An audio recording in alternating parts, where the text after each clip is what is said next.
Tocadinho. Meus irmãos, mais uma vez estamos aqui, apóstolos, para o nosso estudo do Evangelho. Boa noite a todos, boa noite, Evangelho. Boa noite a todos, boa noite, Felipe. Mais uma semana, graças a Deus. Vamos caminhando, né, devagar e fé. Nossa leitura do livro O Essencial, As Três Escolhas. O discípulo apresentou-se ao orientador cristão e indagou: Instrutor, em sua opinião, qual é a lei que englobaria em si todas as leis de Deus? E o interpelado respondeu: a lei do bem. Entretanto, acrescentou o aprendiz, quem diz lei refere-se à clima de ação que todos devemos observar. Isso mesmo. Nesse caso, onde ficaria o livre-arbítrio? O orientador meditou alguns momentos e considerou. O livre-arbítrio é concedido a todas as criaturas conscientes, porquanto a cada espírito será dado o que lhe cabe receber, conforme as próprias obras. O Criador, porém, não é autor de violência. Por isso, até mesmo ante a lei do bem, a pessoa humana dispõe de três opções distintas. Poderemos segui-la, parar na senda evolutiva de modo a não segui-la, ou afastar-nos dela, pelos despenadeiros do mal. Instrutor amigo, esclareça por objeto a que resultados nos levam as três escolhas referidas. O mentor aclarou com serenidade. Os que observam a lei do bem se encaminham para as esferas superiores. Os que preferem descansar em caminho, por vezes se demoram muito tempo na inércia, retornando à marcha com muitas dificuldades para a readaptação às tarefas da jornada. E os que se distanciam voluntariamente nos resvaladouros dos desequilíbrios, muitas vezes gastam séculos presos nos princípios de causa e efeito, até que um dia deliberem aceitar a própria renovação. Compreendeu? O aprendiz fez leve movimento afirmativo e começou a pensar. A lei, né? Eu não posso muito falar de lei.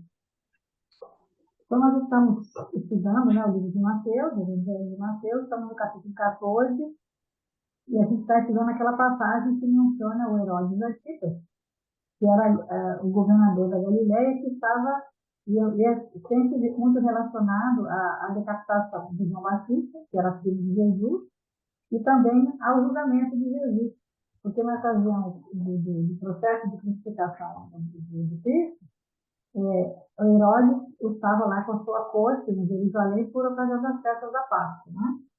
Então, ele dizia que a gente não pode confundir com Herodes Aquelau, que era governador da Judéia, né? E desde a semana passada a gente nós começamos a falar desse processo que levou à prisão, à perseguição, à prisão e execução do João Batista. E esse, né, com certeza, é o momento mais complicado da relação dos dois, de João Batista, com a família de Herodes Antipas, a sua esposa Herodias e a enteada Salomé. A Herodias tinha sido esposa do seu irmão Herodes Filipe, e no estudo anterior nós discutimos a questão de como ele, do peso que tinha, né, para o Herodes, né, o peso que tinha a questão do irmão Filipe, o remorso, né, porque o maior prejudicado pela cobiça, pela ambição, pela volúpia de Herodes, nem era o irmão, mas o criminoso mesmo. Né, isso nós estamos semana passada. A vítima, às vezes, o maior sofrimento às vezes nem é da vítima. A vítima sofre também, né? Mas o criminoso, ele é mais, ele fica com aquela culpa, né? A gente lembra de Judas, fez várias coisas. E ela é maior quanto maior for o conhecimento. Quanto mais você conhecer a lei, se você não conhecer a lei, mas se você conhece a lei, você tem, aí a sua responsabilidade é maior e aí a culpa vem mais, né? Você tem mais tempo essa responsabilidade. Então, é hoje que nós vamos falar dessa lei, que está em Mateus, né? 14, Mateus 14, versículo 4. E diz o seguinte: pois João lhe dizia, não te é lícito possuí-la. Ela fala que João tanto repetia e estava sempre incomodando Herodes, né? Toda vez que ele via Herodes, ele gritava, ó, você está com a mulher do seu irmão, você está errado, não é isso você estar com ela. E a palavra que a gente vai destacar hoje é essa, é o lícito, né? Aí ele vai falar até vai falar de questões linguísticas, né? É. Mas vamos nós de novo, né? Aí ele falou que aí vai pegar hoje, vai pegar o latim, né? Ele geralmente não utiliza, mas que hoje ele vai ajudar. Mas como a nossa justiça defende, né, de uma tradução romana ou latina, ele se permite fazer isso. Então, por isso, nos cursos de direito, né, os textos, né, de advogado tem muito latim, né? Tem a questão da lei, né? E a palavra em latim para lícito é lícito, Ictus. que vem de licere. É isso, licere. É, Em lei. última instância, vem do radical lex, que significa que a lei, né? Lex é lei, isso é totalmente. Então, ele fala assim, que existia na vida do Herodes dois códigos de lei. Um que ele seguia do ponto de vista político, para que ela fazia com que ele se mantivesse no cargo que ele ocupava, né? Para O comprometer, prestígio e o posto, né? manter o prestígio, o posto dele. Aí ele, como governador da Galiléia, né? Que ele tinha essa autoridade dada pelo Império Romano, tinha que seguir a lei romana, né? Mas ele era um judeu, né? E ele pertencia, né, àquela região, seguia a tradição judaica. Inclusive, estava lá na festividade, né? E a lei romana não condenava a sua relação pelo dia, mas a lei da tradição religiosa e espiritual condenava. O que era lícito para uma, não era lícito para outra. Por isso que ele ficava, que o João Batista ficava ali lembrando ele, né? Que a tradição, que os romanos podiam não achar ruim, mas que no caso, como ele era né, tinha que seguir essa tradição judaica, então nenhum oficial romano ia condenar essa relação dele, ele estava tranquilo em relação aos romanos. Mas só que o João Batista é considerado o último profeta, né, da tradição do Velho Testamento, que era as leis mosaicas, né, as leis de Moisés.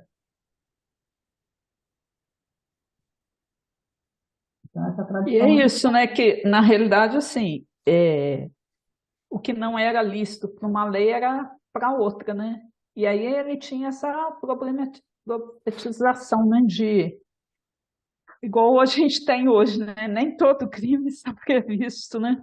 No Código do Penal Código Penal. brasileiro.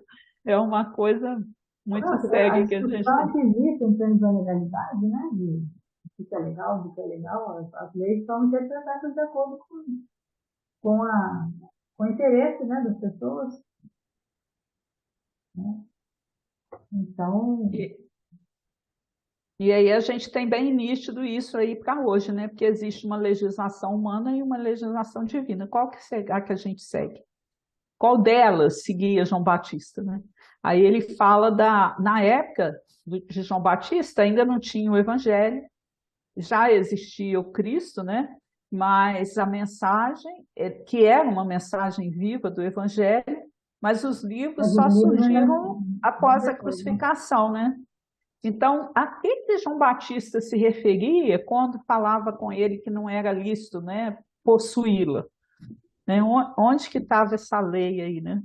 Eu achei isso tão interessante, né? Porque aí ele ainda dá o exemplo assim do que João Batista, na realidade, né, se referia à Torá, que é realmente os 5 livros da tradição, né, mosaica, atribuídos a Moisés e os profetas. É igual no livro Jesus no Lar, quando fala que Jesus leu, ele não tinha evangelho para ele, não tinha escrito ainda, ele estava só vivendo o evangelho. Mas tudo que ele lia eram as escrituras, né? Antigas. Isaías, eu penso que Jesus lia muito Isaías, né? Isaías foi aquele que falou, né, da vinda do Messias, né? Então, acho que todas tudo que eles liam ali era basicamente a Torá, né? Os livros da tradição judaica. E essa que era a lei que eles teriam que seguir, né? Que ele fala E aí ele lembra também desses 10 mandamentos, né? E que seriam os 3 primeiros, né? Que seriam o amor divino determina o que a gente deve fazer, e as outras 7, né? Dentro dos 10, né? O amor divino determinando aquilo que nós não deveríamos fazer, né? E que se a gente já tivesse esse conhecimento mesmo e a aplicabilidade dele, a gente não precisaria de mais nenhuma revelação, né? Seria a base.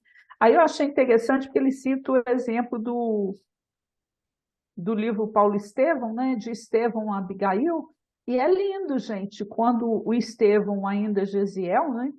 Que o pai sofre todas aquelas questões, né?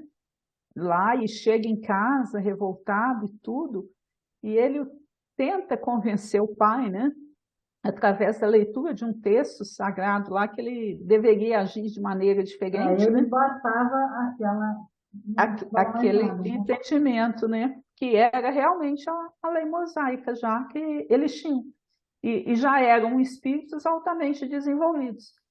Só que assim, é tão bonito porque ele faz esse movimento que a gente deveria fazer, de orientar o pai, ele chama atenção, ele convida o pai para prestar atenção na lei. E o pai realmente ignora, né? É como. E mesmo assim, Depois dá tudo errado, né? sabendo das consequências que ia ter tudo aquilo, e depois deu tudo errado, que eles sofreram perseguição, mas ele respeitou o direito do pai, né, de agir de maneira contrária. Isso é muito bonito. Eu li a passagem assim, novamente, né, para visualizar bem esse aspecto, né? Quer dizer, seria a postura nossa, né? Se mostrar a lei está aí, já que a gente tem conhecimento e tem acesso a ela, mas a gente tem que entender que o outro, às vezes, não vai ter aquele entendimento, né? Então, ele deixa fluir. Foi uma postura muito bonita de Gesiel. Honrar pai e mãe. Honrar pai e mãe. Então, que ele fala que o Nós Hebreu falava, né? Que os 10 mandamentos, né? Se dividem nos 3 primeiros que são afirmativos e 7 negativos. E se a gente fizer os 3 primeiros, né? Que é amar a Deus sobre todas as coisas, honrar o sábado e honrar pai e mãe. Quando você faz Não isso, precisaria dos outros, né? o resto não precisava mais. Porque tudo vem por acréscimo, né? Se você amar a Deus sobre todas as coisas, você não vai ter ciúme, você não vai ter, não vai amar as coisas, você vai amar as minhas pessoas, você só vai amar a Deus. E aí não tem essa complicação que vem depois de a gente não amar a Deus sobre todas as coisas. A questão de honrar pai e mãe, honrar o sábado, ou seja, você ter momento para poder se dedicar à espiritualidade, né? Ter momentos em que você não vive só pela matéria, esses 3 primeiros, né? E respeitar aquele que veio antes, que não precisa concordar com tudo, que é o caso de Israel, né? Mas ele respeitou, né? Quem veio antes. E tudo isso E a gente, até dentro do primeiro mandamento, né, que seria, né, de amar a Deus sobre todas as coisas, então, quer dizer, a gente não tem que cultivar outros deuses, né? E na realidade, nós continuamos pagãos politeístas, porque a gente cultiva outros deuses, né? Então, a gente cultiva o parente, o filho, os bens materiais, né? A vaidade. Então, tudo isso são deuses que a gente abraça e dá prioridade a eles, como se eles fossem mais importantes do que tudo, né? Aí, quando ele fala, também gostei disso, né? Naquilo que você não sabe resolver, você honra o sábado. Porque é dar uma pausa na vida comum, humana, mundana, material, né? Para buscar inspiração e entendimento na sabedoria dos espíritos, na sabedoria da lei, né? Na sabedoria de Jesus. E resolver tudo aquilo que você não consegue resolver sozinho. Então, se realmente a gente aprendesse a dar essa pausa, os outros 30%, né? a gente não precisaria, que a gente estaria com a lei ali. Na questão de amar a Deus, honrar o sábado, né? E o honrar o pai e mãe, que é uma questão aí de respeitar aqueles que vieram primeiro, né? É, que é o que a gente Então, fala, né? É um convívio de gerações, né? A gente vai se comunicando, né? Então, o irmão mais velho vai respeitar o pai vai respeitar seus pais, seus tios, seus avós, seus professores, né? E esse respeito vai fazendo, né? Aí, o que acontece nesses 7 seguintes, né? É só um detalhe, né? Você vai completando. E aí e a fala, né? gente tem uma visão errada também, né, Rita? Que respeitar pai e mãe é o concordar o tempo inteiro com eles. Não é concordar o tempo, né? Porque isso não, essa É, situação é aí vai se complexa omitir demais. certa coisa. Mas você tem que aprender a respeitar, né? Porque é aqueles que vieram primeiro. Hoje a gente vê muito isso em termos de constelação familiar, né?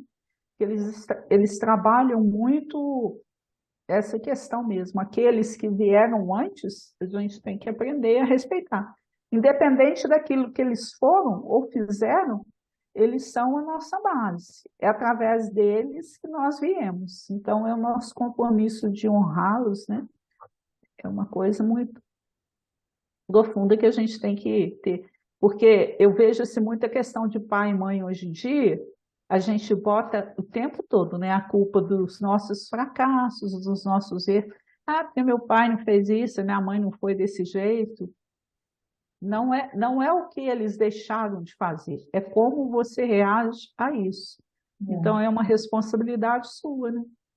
A obrigação de respeitar, eles, dentro da constelação, eles falam até na questão da ordem, né? Então, existe toda uma ordem, toda uma sequência de respeito que você tem que ter. E a gente realmente não faz isso, né? É mais fácil eu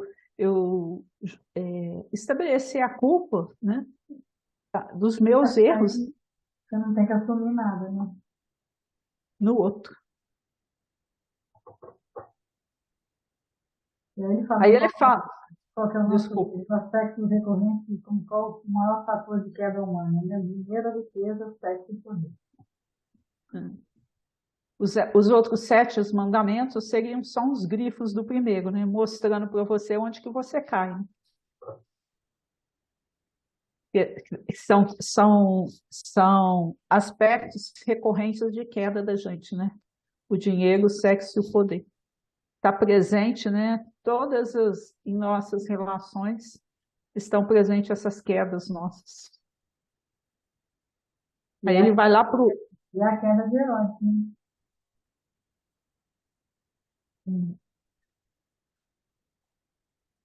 Ele vai agora lá para o Consolador, né? Primeiro ele fala do Evangelho, né? Acho que sim, eu perdi a ordem aqui. É porque Que é o capítulo 1 do Evangelho, né? Que ele fala, não vim destruir a lei, né? Aí é interessante porque na pergunta também, né, o Consolador, terceira parte, os 10 mandamentos, na pergunta 268, ele fala o seguinte, né?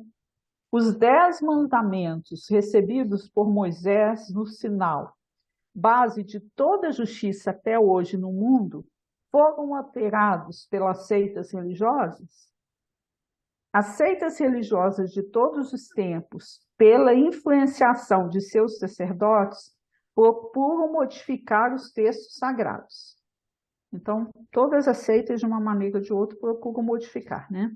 Todavia, apesar das alterações transitórias, os 10 mandamentos transmitidos à terra por intermédio de Moisés voltam sempre a ressurgir na sua pureza primitiva, como base de todo o direito no mundo, sustentáculo de todos os códigos da justiça terrestre. Então, existe essa responsabilidade, né, das seitas tentarem alterar, mas de tempos em tempos, eles são restaurados na sua pureza primitiva, né? Porque sempre estão surgindo mensageiros, né, de Deus, benfeitores, e vão aqui descortinando de novo. fazendo aquilo que o Moisés fez, né? De um jeito ou de outro, né? Apontando para a gente, ó, não é por aí, você não pode fazer desse jeito, né? E ele Não fala, né, matar, não. que na época tinha várias seitas, né? Existia, né?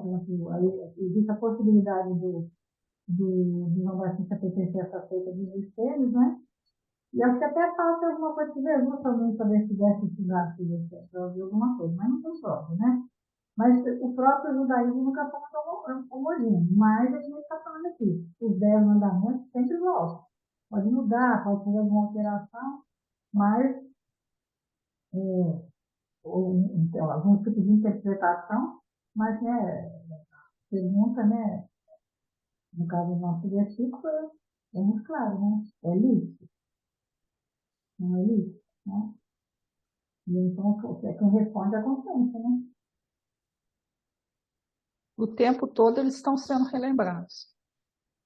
E é muito importante a gente entender isso, a Torá enquanto revelação, né? E se a gente seguir realmente o, o, o embasamento que a gente tem ali, a pausa, né? Eu fiquei analisando assim, eu tenho essa frase a gente pregada lá, né, no nosso quadro, né? Senhor, o que queres que eu faça?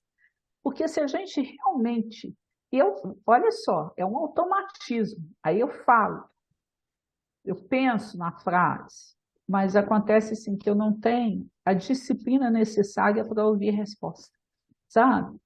Eu, a gente talvez errasse menos, né? Então, mas na realidade você pode perguntar se Deus é Pai, essa confiança absoluta que você tem que ter, né? Então, se existe essa confiança, você pode perguntar o que queres que eu faça, que ele vai te indicar, com certeza. A inspiração vai vir de um jeito ou de outro. Mas o problema é a gente ter calma, tranquilidade para ouvir a resposta, né? Eu lembro sempre do repórter, eu acho que Amado Teguese, me parece que Amado Teguese fugia assim, você está com... O que você pergunta para Deus? Eu só escuto. E aí, o que ele fala, né? Quando eu converso com ele, ele me escuta e eu também. Então, seria uma situação mais ou menos isso. A gente tem que escutar mais, né? Porque aí você está falando aqui, né? O João Batista está dando uma opinião própria dele? Não, é uma opinião baseada na lei maior, né? Na lei maior. Tudo que ele está falando com o Herodes, né? Que ele cometeu esse crime, né? Que não é lícito, isso não é uma opinião científica. Eu achei um livro também que fala assim, olha, é Luz no Caminho, que ele fala a respeito da justiça, né? Ó, é imprescindível renovar o coração. Sem amor, os mais alucinantes oráculos são igualmente aquele sino que tange, sem resultados práticos para as nossas necessidades espirituais. Não valem divergências de interpretação nos setores da fé. Estamos distantes da época em que os filhos da terra se dirigirão ao Pai com idêntica linguagem, porquanto, para isso, seria imprescindível a sintonia absoluta entre nós e outros e o celeste embaixador das boas novas da salvação. Reveste-se a hora atual de nuvens ameaçadoras. Não nos iludamos. O amor ilumina a justiça, mas a justiça é a base da lei de misericórdia. Abracemos na obra redentora do bem, já que não é possível, por enquanto, derrubar as fronteiras que separam os templos veneráveis uns dos outros. O benfeitor Emmanuel chamando a atenção para a gente, né? Então ele está falando, ainda não tem esse tempo, né? E a gente vai ver aí que no futuro todas as religiões, né? Vamos ter católicos espíritas, protestantes espíritas, e na realidade quer dizer que o espiritismo vai dominar? Não. Cada um tem a sua preferência, né? Vai se sente bem dentro da sua tradição, mas você vai ter um entendimento maior a respeito da lei. E o que é a lei? É a lei do amor. Mas o amor, ele tem que ter bases aonde? Na justiça. É muito E a bonito gente vai isso. desviando, vai criando alternativas para a lei, e aí, por isso que de vez em quando vem, já fiz, vem um que vive a lei para te chamar a atenção, né? Para chamar a atenção daquilo. Porque o profeta é aquele que teve uma experiência, né? Isso que a gente estava falando no nosso período de mundo. Porque o profeta, ele tem... É como você faz uma reunião, por exemplo, com várias pessoas. As pessoas que estão ali na reunião, elas têm entendimento. Você vai passar informação para outras pessoas que não estavam na reunião, não é a mesma coisa. Então, o profeta, ele tem uma experiência única, né? Mais próxima com Deus. E aí ele tenta passar, mas fica parecendo que está brincando de telefone sem fio, né? E aí as pessoas vão interpretando, do jeito que quer, do jeito que lhe convém, vai perdendo, né? Por isso que veio várias revelações, né? Veio os 10 mandamentos, depois veio Jesus, agora o Espírito. E acho que ainda vai ter vamos ter muitas revelações ainda para poder, né, diariamente. Até que a gente, é esse texto que eu li, até que a gente tenha uma linguagem comum, porque por enquanto a nossa linguagem é divergente. A gente fica querendo dar a interpretação religiosa dentro do nosso entendimento, que é ainda um entendimento muito pequeno e muito fragmentado a respeito da lei. Então, quanto mais... É aquela frase da doutrina, né? Conhecereis a verdade vos fará livres. Quanto mais a gente estudar, quanto mais a gente buscar conhecer e praticar, né? É a mensagem do Alcina no livro Renúncia, né? Não sei se é dela. O evangelho tem que ser conhecido, vivido, praticado, né? Não dá para fazer uma coisa só. Conhecido, Meditado. É conhecido, sentido, meditado e praticado. A gente nem conhece aí. Está tentando conhecer no mínimo. Olha quanta coisa que nesse período que a gente está aqui que a gente nunca ouviu falar. Né? É verdade. Aí ele vai para o Evangelho, né? Capítulo 9, É. Ele cita a Revista Espírita, o artigo da Revista Espírita, que fala desse espírito, né, que na realidade ele é um protetor de um médium que era judeu, né? Aí é interessante a colocação que ele... Peraí, peguei o livro errado. Olha que ele fez mais ou menos, ele colocou no Evangelho segundo o Espiritismo, né, o capítulo da Nova Era, mas é interessante a gente buscar, em termos de doutrina,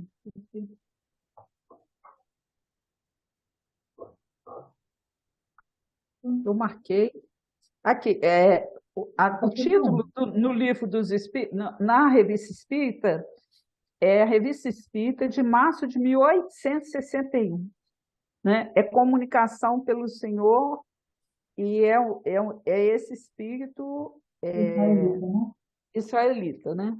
Aí ele fala assim, ó: aproveita a ocasião que se apresenta de vos escrever para mandar uma comunicação que recebi como um médium do meu espírito protetor, e que me parece interessante e instrutiva por todos os títulos.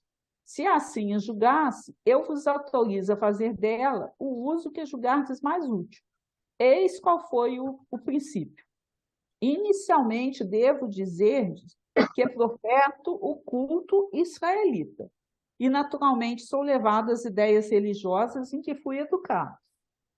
Eu tinha notado que em todas as comunicações dos espíritos jamais se tratava senão da moral cristã pregada pelo Cristo, e que jamais se falava da lei de Moisés. Contudo, eu me dizia que os mandamentos de Deus, revelados por Moisés, me pareciam ser o fundamento da moral cristã, que o Cristo poderia ter ampliado o quadro, desenvolver-lhe as consequências, mas que o germe estava na lei ditada no Sinai. Então me perguntei se a menção tantas vezes repetida da moral do Cristo, pois que a de Moisés não lhe fosse estranha, não provinha do fato que a maior parte das comunicações recebidas emanavam de espíritos que tinham pertencido à religião dominante e se não seria uma lembrança das ideias terrenas. Sob o império de tais pensamentos, evoquei meu espírito protetor, que foi um dos meus parentes próximos e que se chamava Mardoqueu. E aí ele fez algumas perguntas, né, que lhe dirigi e as respostas. E a partir daí que ele montou esse capítulo do Evangelho segundo o Espiritismo. Aí o Kardec fez um resumo dessa comunicação, né, desse espírito israelita. Ele fica em dúvida, né? Porque fala de Jesus, né? E aí ele como israelita, né? Mas... que ele foi educado enquanto israelita e aí mostrou para ele, né? Aí no Evangelho, olha só o que o Kardec, né, sintetiza para nós. Deus é único e Moisés é o Espírito que ele enviou em missão para torná-lo conhecido, não só dos hebreus, como também dos povos pagãos. Isso aí é interessante, né? Então, assim, qualquer ensinamento, gente, é para todos, né? A gente tem que começar a tirar o aspecto da separatividade a partir daí, né? Olha, o povo hebreu foi o instrumento de que serviu Deus para se revelar por Moisés e pelos profetas. E as vicissitudes, porque passou esse povo, destinavam-se a chamar a atenção geral e a fazer cair o véu que ocultava os homens e a divindade. Então, quer dizer, todas as dificuldades vivenciadas pelos hebreus, né, já foram para arrancar o véu, para que houvesse uma mudança de mentalidade. Os mandamentos de Deus, dados por intermédio de Moisés, contêm os germes da mais ampla moral cristã. Então, lá, dentro dos mandamentos, né, está a base de tudo que é a lei de justiça. Então, o germe está aí, é só a gente aprendendo a descortinar. Porque eu fiquei imaginando assim, quando você pega, por exemplo, um dos 10 mandamentos, não matarás. Se a gente parar para pensar, e você fala assim, uma coisa simples, né? Eu não mato. Não mata no sentido vulgar do termo. Mas a gente usa. Eu não vou pegar um revólver e matar alguém. Então, você acha que esse mandamento você já cumpre. Mas se você buscar o conhecimento, entender realmente o que é o não matarás, buscar, a gente poderia ficar fazendo várias lives aqui só de um mandamento, não matarás, e mesmo assim, tudo que a gente descobrisse em termos disso ainda seria assim, um conhecimento ainda muito limitado, dado a nossa inferioridade moral ainda, né? Então, quanto mais você evoluir moralmente, mais você vai tendo um entendimento, né? Mais você se aproxima dessa unidade divina e tendo um entendimento maior da lei, né? Lá, os comentários da Bíblia, porém, restringiram-se o sentido, porque praticada em toda a sua pureza, não teriam então compreendido. Mas nem por isso os 10 mandamentos deixaram de ser como frontispícios brilhante, qual farol destinado a clarear a estrada que a humanidade tinha de percorrer. Então, olha só. Os 10 mandamentos clareando aí, né, como o início, né, de abrir essa claridade para nós. Né? Então, assim, quando ele fala, né, que na realidade os 10 mandamentos é o farol que deveria clarear a humanidade na rota que tinha que percorrer. Foi Moisés quem abriu a estrada, Jesus continuou a obra e o Espiritismo acabará. E aí o Espírito também faz uma pergunta. O sábado é um dia consagrado? Sim, o sábado é um dia consagrado ao repouso e à prece. Então, é realmente assim, um convite para a gente se desligar um pouco das coisas materiais, né? E ter um momento para Deus, né? É um emblema, olha que lindo, Rita, olha, é o emblema da felicidade eterna, a que aspiram todos os espíritos e ao qual só chegarão depois de se haverem aperfeiçoado pelo trabalho e se despojado pelas encarnações de todas as impurezas do coração humano. Aí ele pergunta, o Espírito pergunta também, né? Como é que cada seita consagrou um dia diferente? Aí a resposta: cada seita, é verdade, consagrou um dia diferente, mas não é um motivo de inconformação.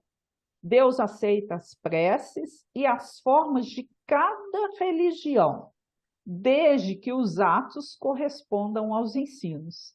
Seja qual for a forma pelo qual seja invocado, a prece lhe é agradável se a intenção for pura. Pode-se esperar o estabelecimento de uma religião universal? Não, não no nosso planeta. Ou pelo menos antes que ele tenha feito progressos, algumas milhares de gerações não haverão mesmo. Então, quer dizer, vai chegar uma época, né, que essa linguagem vai ser comum, mas por enquanto não tem. Agora, isso é interessante da gente frisar bastante, porque Deus aceita as preces e as formas de cada religião, desde que os atos correspondam aos ensinos. A qualquer momento pode ser sábado, não é? Porque necessariamente o sábado ou o domingo, mas durante o dia você pode ter vários pequenos sábados. Basta que você, né, se conecte. E aí ele fala o quanto que João Batista era o oposto de Herodes, né? O João Batista, ele tinha uma vida simples, pele de carneiro. O Herodes vestia-se de túnica de seda e púrpura. O João Batista era aquele barbudo, né? O Herodes era perfumes claros. O gafanhoto, o João Batista se alimentava de gafanhoto. O Herodes vivia no meio de banquete, né? Agora, o João Batista fez o quê? Ele chamou a atenção de Herodes, falando: ó, existe uma vida muito melhor do que essa que você está vivendo, né?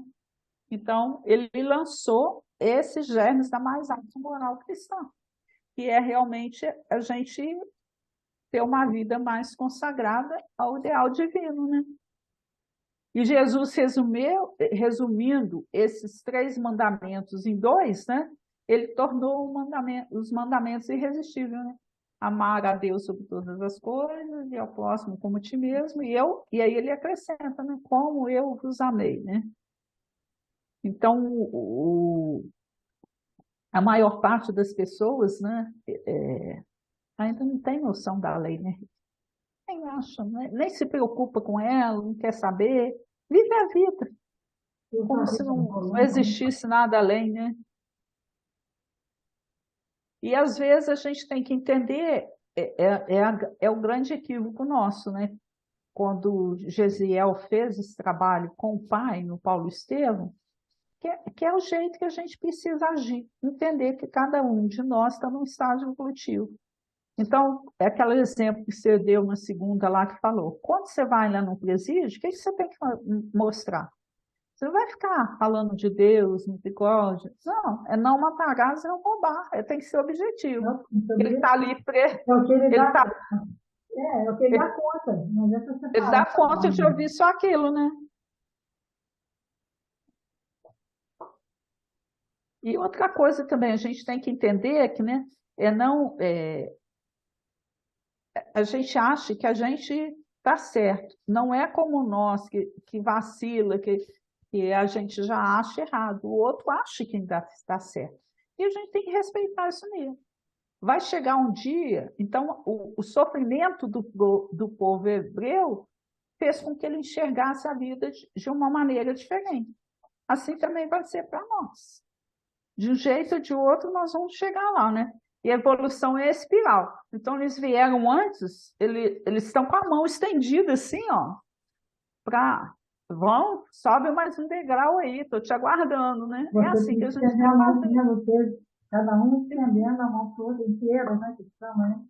A evolução inteira. Um vai ajudando o outro, diz que no curso de baixo e vai dando suporte, né? E vamos seguindo. Essa é a E ideia, aí a né? gente tem que ter o compromisso, né? O que a gente tem que educar mesmo? Ainda é preciso educar a lei de justiça, que é o que às vezes o seu filho vai entender, tá? É isso. Então, é a linguagem apropriada, né, a cada idade. É justamente aquilo que a gente não faz, né? Você quer dar um ensinamento maior. Aí ele vai lá para o item 3 desse mesmo capítulo, né, do Evangelho, que é o Cristo, né? Ele fala, ó, Jesus não veio destruir a lei, isso é, a lei de Deus, veio cumpri-la, isto é, desenvolvê-la, dar-lhe verdadeiro sentido e adaptá-las ao grau de adiantamento dos homens. Por isso é que se nos depara nossa lei o princípio dos deveres para com Deus e para com o próximo, base de sua doutrina. Quando as leis de Moisés, propriamente ditas, ele, ao contrário, as modificou profundamente, quer na substância, quer na forma, combatendo constantemente o abuso de práticas exteriores. A lei de Deus tivesse cumprimento integral, pulei um pedaço, tá? Isso é, fosse praticada na terra inteira, em toda a sua pureza, em todas as suas ampliações e consequências. Então, dentro da lei de Deus, todos nós, né, estamos sujeitos a ela. E Deus tem a mesma solicitude que ele tem para comigo, ele tem para um assassino, porque ele entende que cada um está numa faixa espiritual, né? E a partir do momento que cada um se arrepender, buscar o arrependimento e cumprir essa lei, as coisas vão ficar, né, mais fáceis. Olha lá, a autoridade lhe vinha da natureza excepcional do seu espírito e da sua missão divina. É isso que a gente precisa entender. Esse desenvolvimento da lei aí que a gente custa tanto, né? E uma das grandes coisas que Moisés trouxe para nós, que foi? É um mundo monoteísta, né? Deus único e espiritual. E mostrando que a gente ainda é muito politeísta, né? Até mesmo nós, os espíritas, que temos conhecimento. Eu adoro outros deuses aí, não vou falar nem do lado, né, material, como que a gente adora, né? Você se coloca à disposição da matéria o tempo todo com uma... Mas ele fala, né, que Jesus levou o cumprimento desses 10 mandamentos até as últimas consequências. Já morreu em nome disso. Né? Os mártires de Cristo, né, romanos, também levaram até as últimas consequências.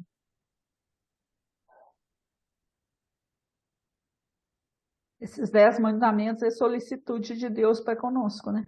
Agora, você tem que cumprir as leis em todos os detalhes, né? Integralmente, em todo momento.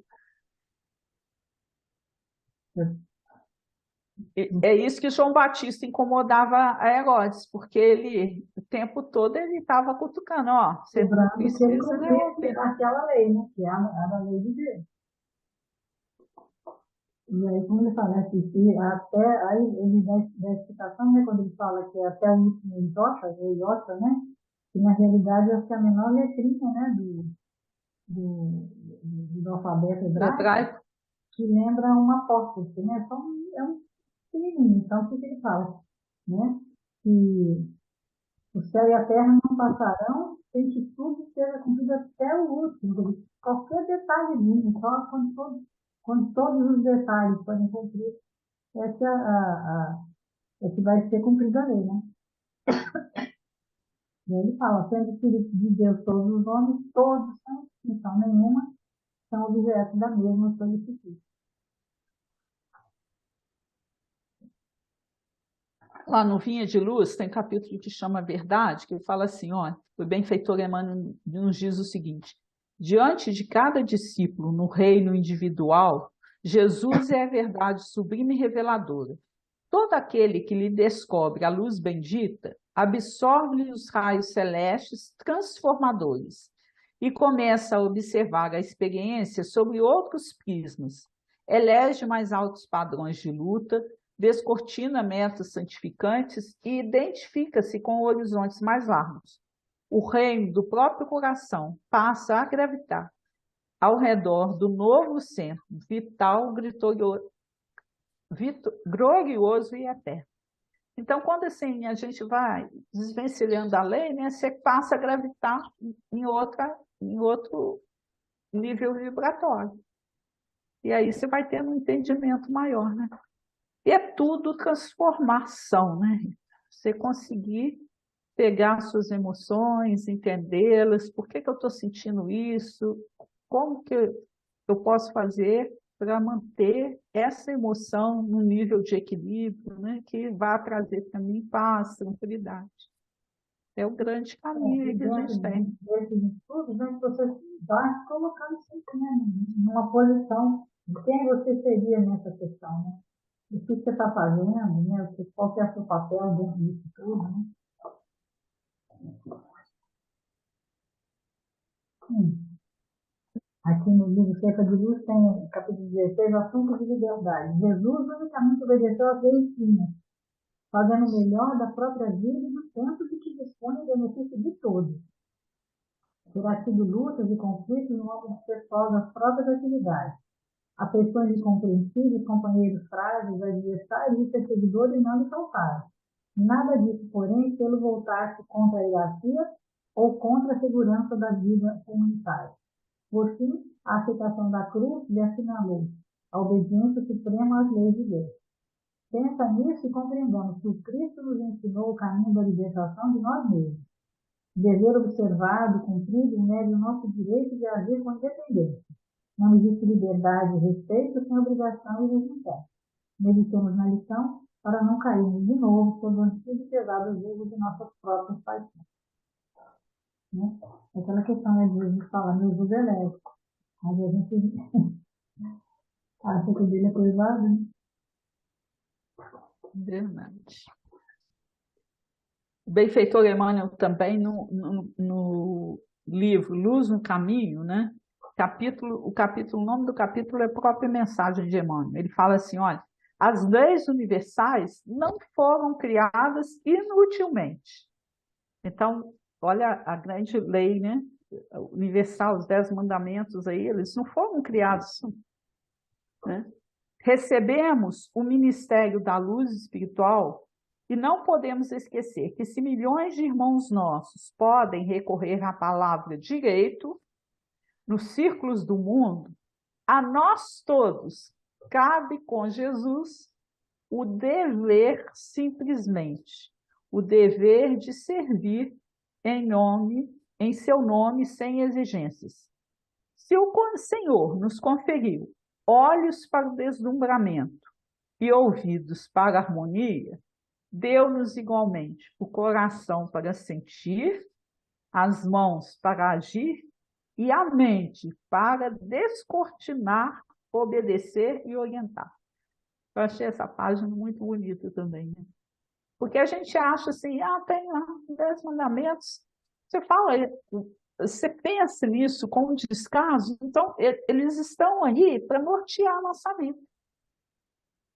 É para nos trazer, né, a luz espiritual. O João Batista estava ali tentando lembrar o herói, né, daquilo que estava fazendo errado. Ele estava lembrando para ele a lei. E ele foi ingrato, né? E falou sua voz, mas é o que ele tem que fazer, né?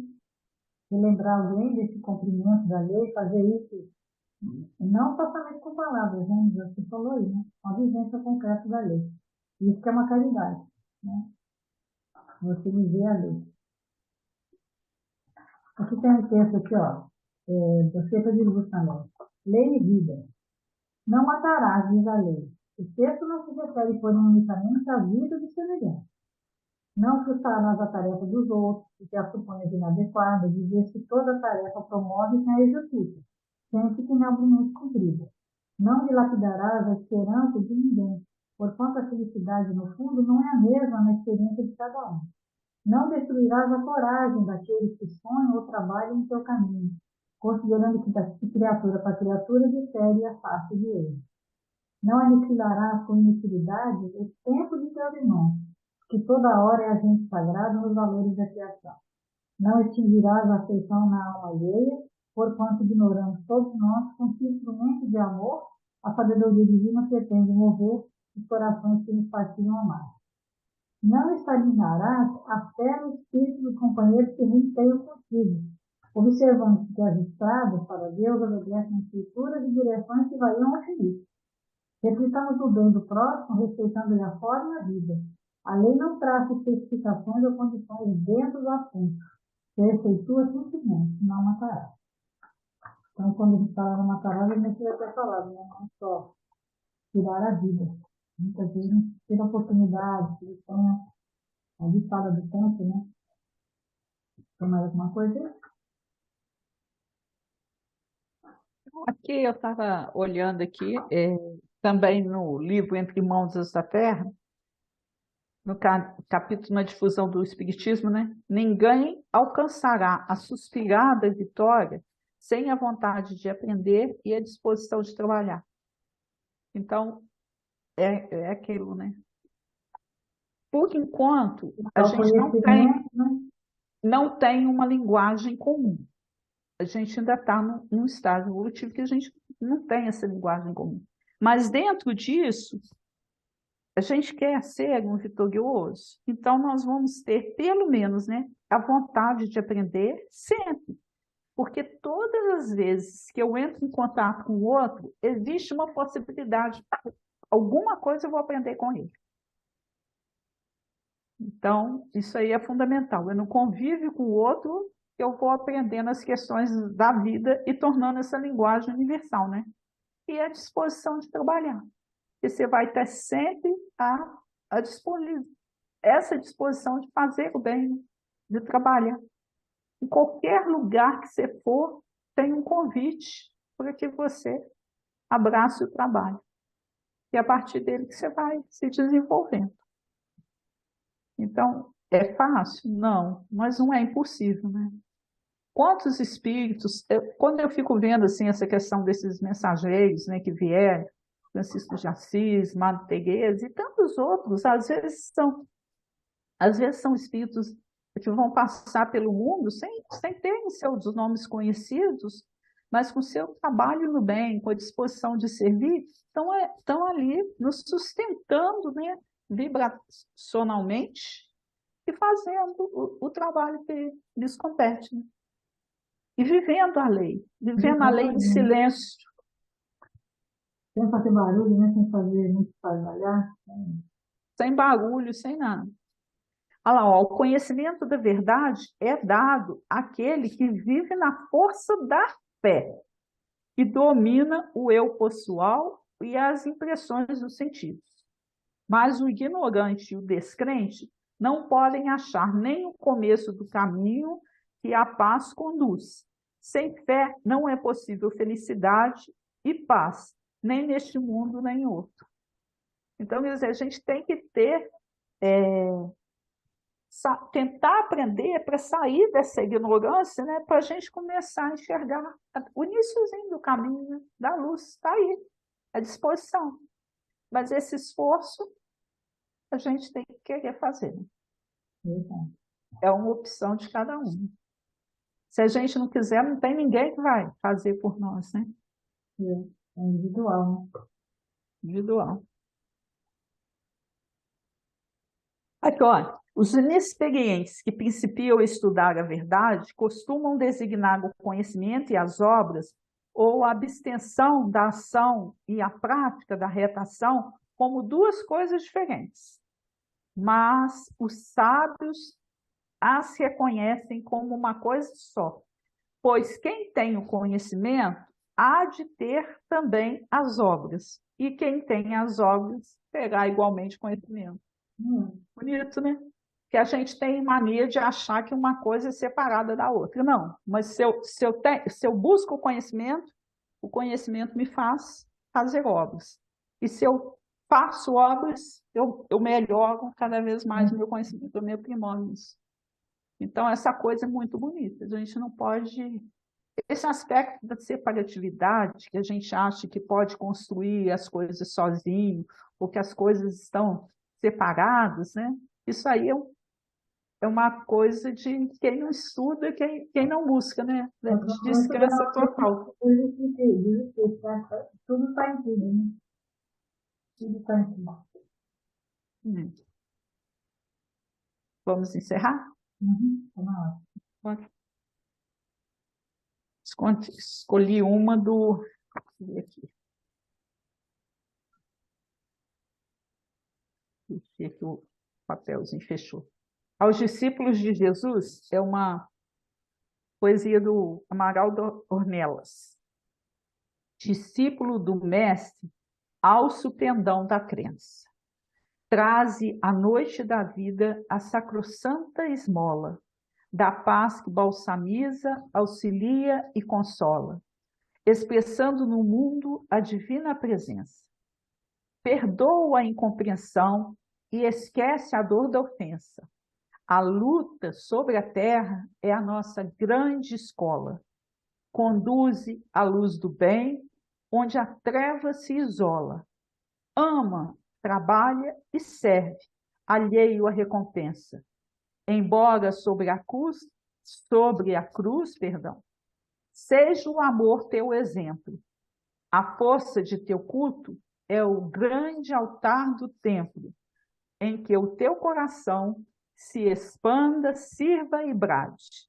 Segue de pé sangrando a dolorosa via, e além da carne escrava encontrarás um dia a vitória da vida ao sol da eternidade.